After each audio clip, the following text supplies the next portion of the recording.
আসসালামু আলাইকুম। সবাইকে শুভেচ্ছা জানাচ্ছি। মাসুম মাহবুব। দেখছেন ওপেন দ্য ইউটিউব চ্যানেল এবং মাসুম মাহবুব ফেসবুক পেজ। আজকে দিনের ১ম লাইভের আমার সাউন্ড বেশ প্রবলেম হয়েছে। আমি পরবর্তী বুঝতে পেরেছি। তাই আজকে আপনাদেরকে শুরুতেই বলছি, আপনারা কি সাউন্ড স্পষ্ট পাচ্ছেন কিনা? কোনো জটিলতা থাকলে শুরুতেই বলবেন। লাইভের সময় অনেক সময় লাইভ কমেন্ট বক্সে আমাদের চোখ যায় না। তার প্রধান কারণ হলো, যখন একটা কথার মধ্যে থাকি তখন ন্যাচারালি দেখা যায় মনোযোগ চলে যায় একদিকে। আর কমেন্ট পড়তে শুরু করলে লাইভের মধ্যে মনোযোগ চলে যায় আরেকদিকে। আমি সকালের যে গুরুত্বপূর্ণ খবরগুলো দিয়েছিলাম, ১ মিনিটে কয়েকটা শিরোনাম বললেই বুঝতে পারবেন। আর তারপর আমি আজকের আপডেট খবরগুলো আপনাদের দেবার চেষ্টা করব। এখন সব ঠিক আছে, কমেন্ট পাচ্ছি আপনাদের যে সব ঠিক আছে। লেবাননে হামলা হলে, মানে ইসরায়েল যে লেবাননে হামলা করছে, এটা বন্ধ না হলে ইরান এই শান্তি চুক্তির যে বৈঠকটি পাকিস্তানে চলবে বা চলছে সেখানে বসবে না, স্পষ্ট জানিয়ে দিয়েছে। আবার বিশ্ব শক্তির চাপে পড়ে নেতানিয়াহু বলেছেন তিনি লেবাননের সাথে আলোচনা করতে চান। বলা হচ্ছে আগামী ২৪ থেকে ৪৮ ঘন্টা খুবই গুরুত্বপূর্ণ সময়, এবং ইরান, আমেরিকা, ইসরায়েল তারা নিজেরা বড় যুদ্ধের জন্য একদিকে প্রস্তুতি নিচ্ছে, অন্যদিকে ইরান এবং আমেরিকা যুদ্ধ বন্ধে নিজেরা আলোচনার টেবিলে আছে। পাশাপাশি কুয়েতে মার্কিন একজন সামরিক কর্তার একটি ভিডিও ভাইরাল হয়েছে টেলিভিশনের মাধ্যমে। সেখানে তিনি বলেছেন ইরানের হামলায় তারা প্রচুর সংখ্যক সেনা ওপারে চলে গেছেন। পাশাপাশি মার্কিন সেনাদের মনোবল ভেঙে পড়েছে। এরকম অনেকগুলো গুরুত্বপূর্ণ সংবাদ আমি সকালে দিয়েছিলাম। হরমুজ প্রণালী ইরান খুলবে না যতক্ষণ পর্যন্ত ইসরায়েল লেবাননে হামলা করবে। এজন্য ট্রাম্পের উপর ব্যাপক চাপ বাড়ছে। ট্রাম্প এখন নেতানিয়াহুকে বলছে, তুমি আক্রমণ বন্ধ করো, নতুবা আমার ছাল থাকবে না। দর্শক, চলেন আমি আজকের গুরুত্বপূর্ণ খবরগুলি একটা একটা করে আপনাদের দেবার চেষ্টা করছি। সব ঠিক আছে সাউন্ড, তাই তো? তাহলে আমরা শুরু করি। আপনাদের কমেন্টগুলো আমার কাছে আসছে। মাসুম ভাই বরিশাল কাশিমপুর থেকে দেখছি। বাগদাদ ইউসুফ ভাই, আমার এই ভাইটা সবসময় লাইভে থাকেন। ইতালি থেকে দেখছেন, খুলনা থেকে দেখছেন। জি।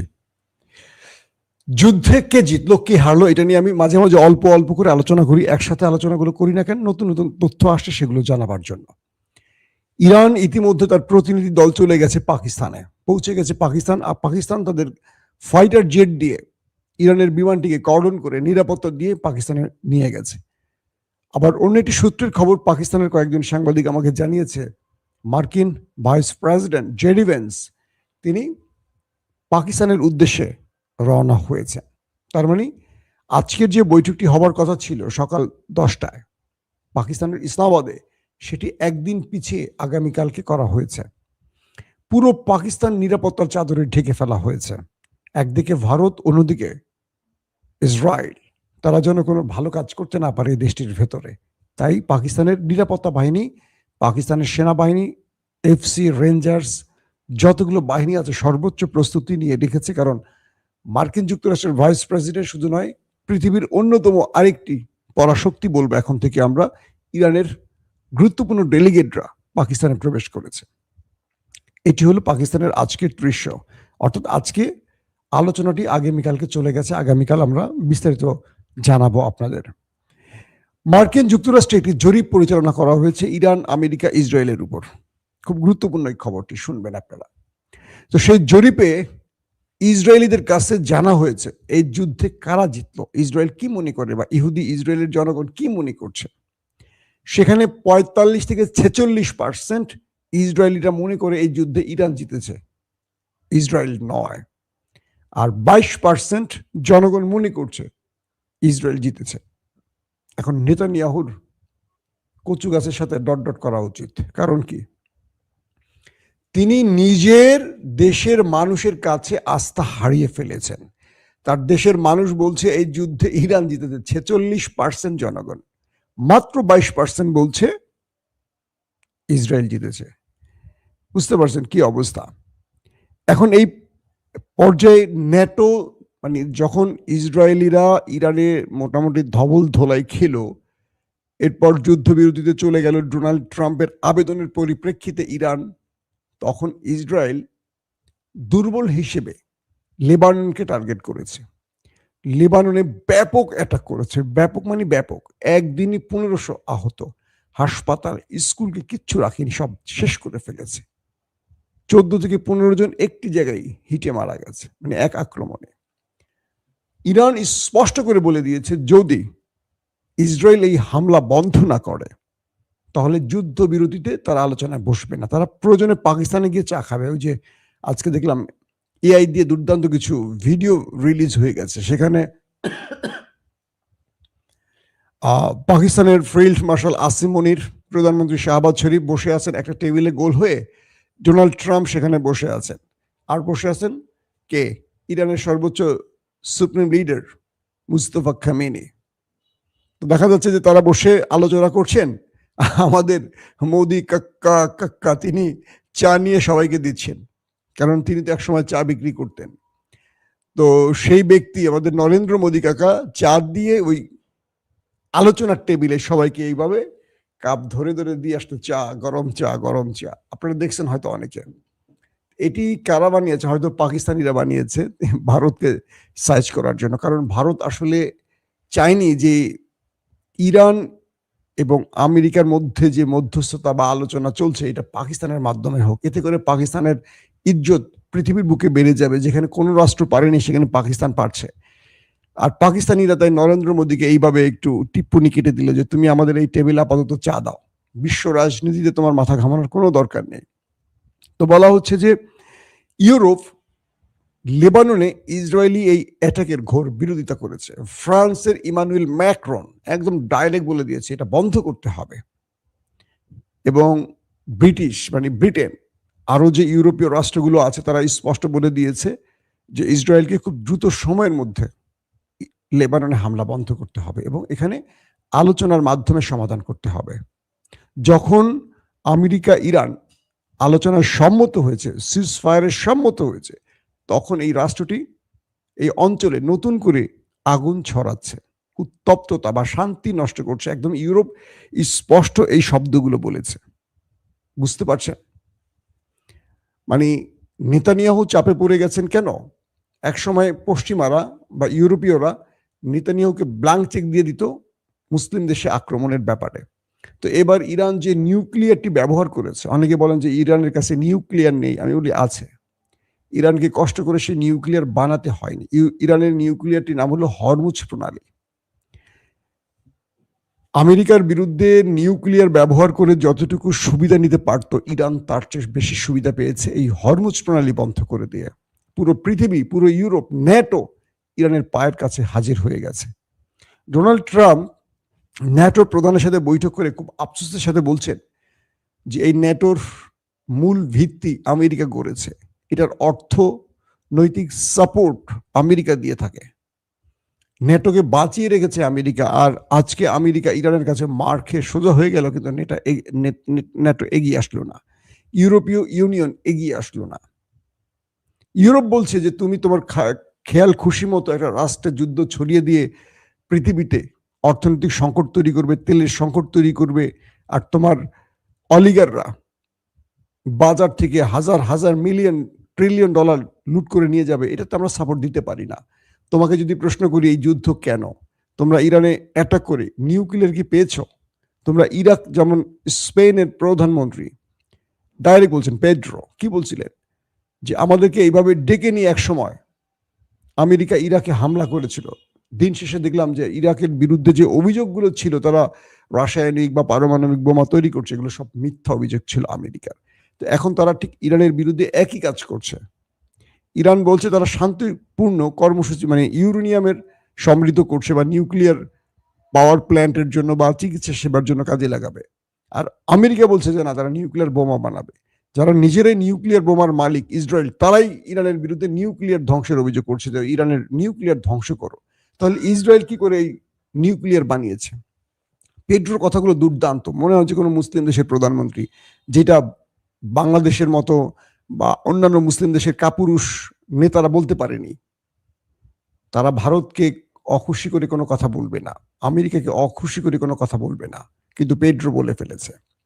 তো বিষয়টা হলো যে এই পর্যায়ে এসে ইউরোপ চেপে ধরেছে ইসরায়েলকে, ইসরায়েলও মাইন্ড চিপায় পড়ে গেছে। এখন লেবাননে তারা হামলা করছে, কিন্তু ইউরোপের সাপোর্ট পাচ্ছে না, ট্রাম্পের উপর থেকে চলে গেছে সাপোর্ট। ট্রাম্প বলছে যে আমি প্রয়োজনে ন্যাটো থেকে চলে যাব, তো ন্যাটো ইউরোপকে আবার আমেরিকাকে মনে করিয়ে দিয়েছে, মিস্টার প্রেসিডেন্ট ট্রাম্প তুমি চাইলে যেতে পারবে না। কারণ কি? কারণ হলো ন্যাটো থেকে তুমি একজন প্রেসিডেন্ট তোমার ইচ্ছা চলে যেতে পারো না। এখানে তোমাকে মার্কিন কংগ্রেস, মার্কিন সিনেটে বিল পাস করতে হবে যে তুমি থাকবা কি থাকবা না, এটার উপর সকল সিনেটররা, সকল কংগ্রেসম্যানরা ভোটাভুটি করবে। সো প্রেসিডেন্ট ট্রাম্প চাইলেই ন্যাটো থেকে বের হতে পারবে না। সবচেয়ে সুবিধাজনক অবস্থানে আছে মিস্টার ভ্লাদিমির পুতিন। তিনি এখন পারস্য উপসাগরের আশেপাশে নিঃশ্বাস ছাড়ছেন, আর মধ্যপ্রাচ্যের আশেপাশে তিনি তার রাজনৈতিক স্বার্থ খুঁজছেন। কারণ আমেরিকা এই অঞ্চলে ব্যাপক মার খেয়ে, তার গালফ কান্ট্রিতে তার যে ধোলাই খেয়েছে, এখানে তিনি দুর্বল হয়ে গেছে। এখন চীন আর রাশিয়ার জন্য এই অঞ্চলটি এখন তাদের কি বলবো, খুব ভালো মৌসুম শুরু হয়ে গেছে। এবং লেবাননে ভয়াবহ হামলায় পৃথিবীর প্রতিটি দেশ এখন ইসরায়েলের বিরুদ্ধে দাঁড়িয়ে গেছে, এবং এটি বন্ধ হতে হবে। ইরান বলে দিয়েছে কোনো আলোচনা হবে না লেবাননে হামলা বন্ধ হলে, প্রয়োজনে আমরা ইসরায়েলের বিরুদ্ধে আবার লড়াই শুরু করে দেব। তো এই পর্যায়ে এখন আসলে কি করার আছে? অন্যদিকে আরেকটি খবর পাওয়া গেছে যে ইরানের সাবেক পররাষ্ট্রমন্ত্রী কামাল কারাজি, তিনি দখলদারদের হামলায় আহত ছিলেন, অবশেষে তিনি শাহাদাত বরণ করেছেন। তিনি ছিলেন এটার নেপথ্যের একজন অন্যতম মাস্টার মাইন্ড। তাকে ইসরায়েল টার্গেট করে মেরে দিয়েছে, এবং ইরান এই শোকে ঐক্যবদ্ধ হয়ে তার দেশে শত্রুর আগ্রাসনের বিরুদ্ধে আরো শক্তি ছড়াবার জন্য প্রত্যয় ব্যক্ত করেছে। দর্শক, আরেকটি গুরুত্বপূর্ণ খবর হলো যে পাকিস্তানের যিনি প্রধানমন্ত্রী কি বলে প্রতিরক্ষা মন্ত্রী ছিলেন খাজা আসিফ, যদিও ভোটে জিতেননি তিনি, আমাদের কি বাংলাদেশের পররাষ্ট্রমন্ত্রীর নাম কি, তিনি কি ভোটে জিতছিলেন নাকি, মনে হয়তো না। তো তিনি যে স্টেটমেন্টটা দিয়েছিলেন ইসরায়েলের বিরুদ্ধে, ইসরায়েলের একদম তীরের মতো বুকে লেগেছিল। অবশেষে শোনা গেছে উপরের নির্দেশে এই পোস্টটাকে ডিলিট করতে হয়েছে। মানে পাকিস্তানের প্রতিরক্ষা মন্ত্রী খাজা আসিফ একটা পোস্ট করেছেন, সেই পোস্টটাও রাখতে পারলেন না বেশিক্ষণ। সেটাকেও ইসরায়েল চাপ দিয়েছে পাকিস্তানের সেনাপ্রধানকে, সেনাপ্রধান চাপ দিয়েছে তাকে, তিনি সেই পোস্টটাকে ডিলিট করে ফেলতে বাধ্য হয়েছেন। এটা আমাদের জন্য আসলে খুবই লজ্জার, যে আসলে আমরা কোন পথে হাঁটছি, কোথায় গিয়ে আমরা ঠেকছি, আমাদের অবস্থাটা কোথায়। দর্শক, সবচেয়ে বেশি আপনাদের প্রশ্ন আসছিল যে এই যুদ্ধের আসলে মানে শান্তি চুক্তি কোথায় গিয়ে কোথায় ভিড়বে, কোথায় কি হতে পারে। ইরান কিছু স্পষ্ট বক্তব্য দিয়েছে। ইরান বলছে যে শান্তি চুক্তি হবে আমাদের 10টি আলোচনার উপর, আমরা মার্কিনীদের কোনো প্রস্তাব নেব না, কোনো আলোচনা নেব না, আমরা এখান থেকে একটি চুক্তিকেও বাতিল করব না। মানে যে 10টা আমরা বলেছি শর্ত, সেই সব 10টা শর্তই থাকবে। স্থায়ীভাবে এই যুদ্ধবিরতি হবে। স্থায়ী মানে কি? আমেরিকা ইসরায়েল চাইলে আর আক্রমণ করতে পারবে না, কোনো একটা অভিযোগ তুলবে আর আক্রমণ করবে, এটা হবে না। তারা ইরাকে, তারা ইয়েমেনে, তারা লেবাননে আর আক্রমণ করতে পারবে না, তারা গাজায় আর আক্রমণ করতে পারবে না। কিন্তু দেখেন, তারা এখনো লেবাননে, গাজায় হামলা করছে। এই মুহূর্তে তারা চাপে আছে, কিন্তু গত 2 ঘন্টা আগেও তারা চাপে ছিল না। ধরেন তাদেরকে আমেরিকার মতো দেশ ব্ল্যাঙ্ক চেক দিয়ে দেয়, ইউরোপ তাদেরকে আগে ব্ল্যাঙ্ক চেক দিত। এবার ইরান হরমুজ প্রণালী বন্ধ করা, তারা যখন বুঝতে পারলেন যে তাদের ভাতে পানিতে মারবে ইরান, তখন তারা ইরানের পক্ষে না হোক আমেরিকার পাশ থেকে সরে গেছে। এটা তাদের নিজেদের রক্ষা। তারা ইরানকে ভালোবাসে বা লেবাননকে ভালোবাসে বা মুসলমানদের ভালোবাসে, বিষয়টা এরকম না। তো ইসরায়েল পুরো পৃথিবীতে যেই থিম বা যে মিথ তৈরি করেছিল, সেই মিথ ভেঙে গেছে। আমেরিকা সেই মিথ ভেঙে গেছে। মার্কিন যুক্তরাষ্ট্রের ভেতর থেকে এখন প্রচন্ড চাপ ট্রাম্পের উপর, হয় তুমি পদত্যাগ করো, নতুবা যুদ্ধবিরতিকে বাস্তবায়ন করো, তোমার জন্য বিকল্প কোনো পথ আর খোলা নেই। ট্রাম্প কিচ্ছু করতে পারছেন না। সিনেটের চাপ, কংগ্রেসম্যানদের চাপ, আন্তর্জাতিকভাবে ইউরোপীয় ইউনিয়নের চাপ, নেটো তার পাশে দাঁড়াচ্ছে না। নেটো ডাইরেক্ট বলে দিচ্ছে যে তোমার এই পাগলামির পক্ষে আমরা দাঁড়াতে পারি না। তো এই মুহূর্তে এসে ট্রাম্প আসলে কোনো কুল কিনারা পাচ্ছে না। তিনি নেতানিয়াহুকে বলছেন লেবাননে হামলা বন্ধ করতে, কিন্তু নেতানিয়াহু তার কথা পারফেক্টলি শুনছে না। ইরান আবার চাপ দিচ্ছে পাকিস্তানকে যে তুমি তো আমার কাছে আসছিলা, ট্রাম্প তোমার কাছে সিজফায়ার, যুদ্ধবিরতি ভিক্ষা চেয়েছে, তুমি আমার দুয়ারে এসছো, আমি যাইনি তোমার দুয়ারে। কে বলছে? ইরান। এখন ট্রাম্প যদি আমাকে হুমকি দেয়, আমি বলছি আমার ট্রিগারে হাত আছে, আমার ট্রিগারে হাত আছে, আমি লম্বা যুদ্ধের জন্য প্রস্তুতি নিয়ে বসে আছি। আমি যুদ্ধবিরতি চাইনি, ওরাই চেয়েছে। সো ওদেরকে আমাদের শর্ত মানতে হবে। ওরা যদি না মানে, তাহলে আবার খেলা শুরু হয়ে যাবে। এবং এইবার খেলায় আমরা আর কোনো মধ্যস্থতায় এই যুদ্ধবিরতিতে যাব না। এখন ট্রাম্প কি করবেন? জেডি ভেন্স কালকে ঢুকবেন পাকিস্তানে। পাকিস্তান এখন পৃথিবীর সবার নজর পাকিস্তানের দিকে। কি ঘটতে যাচ্ছে পাকিস্তানে? ইরান পৌঁছে গেছে, মার্কিন একটি টিম পৌঁছে গেছে, আরেকটি জেডি ভেন্সের টিমটি আগামীকালকে পৌঁছানোর কথা আছে। তো সবকিছু মিলে আমরা আশা করি যুদ্ধবিরতিটা হবে এবং পৃথিবীর একটি শান্তির পরিবেশ তৈরি হবে। আমরা এই যুদ্ধ রক্তে চাই না। বাংলাদেশের অবস্থা খুবই খারাপ। বাংলাদেশে বিভিন্ন কলকারখানা বন্ধ হয়ে যাচ্ছে, জ্বালানি সংকটে গাড়ি ঘোড়া সব বন্ধ হয়ে যাচ্ছে আস্তে আস্তে। মানুষ তেলের পাম্পে দীর্ঘ লাইনে বসে আছে। এই যে বিশাল, কোথায় হরমুজ প্রণালীতে বাধা, পুরো পৃথিবী অচল হয়ে পড়ছে। এগুলোর জন্য দায়ী কে? Israel, America. কিন্তু এটাও বাংলাদেশের প্রধানমন্ত্রী জনাব তারেক রহমান মুখ ফুটে বলতে পারছেন না। ভাষণের নাম উচ্চারণ করা নিষেধ। আল্লাহ হাফিজ।